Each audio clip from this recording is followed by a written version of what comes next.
Hi, I'm Jane. I'm a nurse practitioner here at Hagopian Plastic Surgery. And my name is Mallory. I'm also a nurse practitioner, and we are going to be answering some frequently asked questions about the lipedema surgery process. I'm going to ask Jane a couple of questions, and then she's going to switch off and ask me some. We appreciate you choosing us for your lipedema care, and we can't wait to get started on this journey. So Jane, let's start with a lipedema performance exam. What is that? So a lipedema performance exam, or sometimes it's abbreviated as LPE, is basically a series of tests that a physical therapist or occupational therapist will put you through to see how lipedema affects your daily life and your activities of daily living and your functional mobility. This is a lot of time a tool used to warrant to see how severe your disease is and to see if you qualify for surgery. And where do I get that done? So any physical therapist or occupational therapist can perform this. A lot of the time, they don't know exactly what template to use, but if you tell them it's similar to a functional capacity test, a lot of times they know what to do for that, so they're able to guide you through and provide proper documentation for a lipedema performance exam. What if I can't find anyone near me that wants to do it or knows what I'm talking about? So if you can't find someone, then a lot of times we can refer you to the one here that we know in Georgia. Sometimes they're able to do something virtually. Cool. Mallory, something we get asked all the time, can my initial consultation be virtual?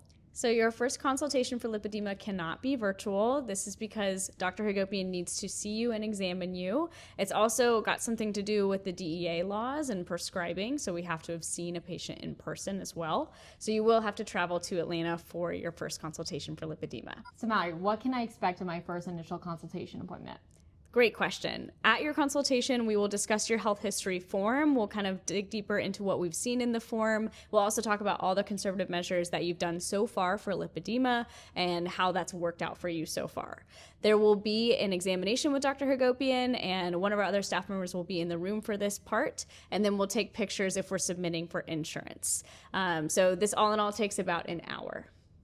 And say I just had my appointment with Dr. Hagopian, I am cleared or recommended to do surgery. When can I get into the OR? When can I have surgery? The earliest we've ever seen is about 4 months, and that is when everything else was completed. We really didn't have anything in our way.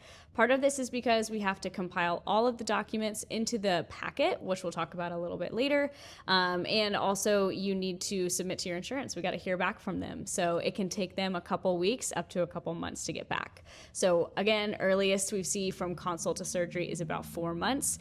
Every now and then it can be a little quicker, but that's not the norm. I just mentioned an insurance packet. Some of you may be wondering what that means. Jane, can you tell us more about that? Yes, so your packet is what you're going to submit to insurance. So this is going to include a bunch of documents that are basically going to support why you need lipedema surgery. In this packet is going to be a cover letter, a letter of support, a clinical note that Dr. Hagopian will write in your initial consultation, a lipedema performance exam, pictures that we can take here, and a physical therapy or occupational therapy note supporting that you've had manual lymphatic drainage done. Will it also have like receipts or anything like that? A lot of time we need proof that you've done conservative measures. Conservative measures include compression wearing and manual lymphatic drainage. So a lot of time it's great that you include receipts for compression, receipts for manual lymphatic drainage or clinical documentation from this or things like this. If I don't have all the stuff that should go in my packet, should I come to consultation? You really should have all of these documents already ready to go prior to coming in for your initial consultation.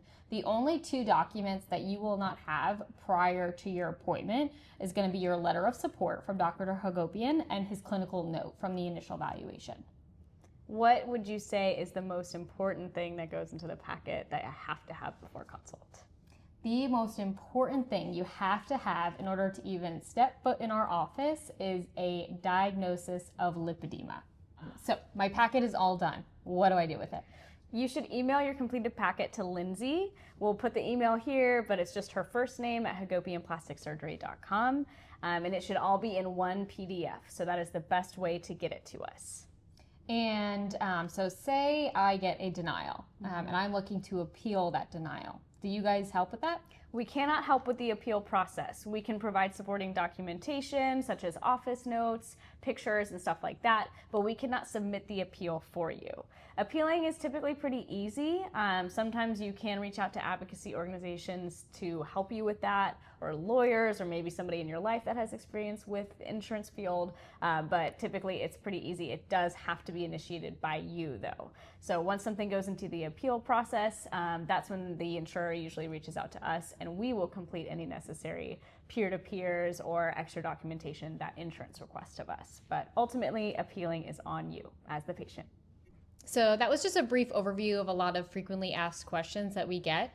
We are so excited to see you for your initial consultation. Please don't hesitate to reach out if you have any further questions besides the one we answered here, and we'll see you soon.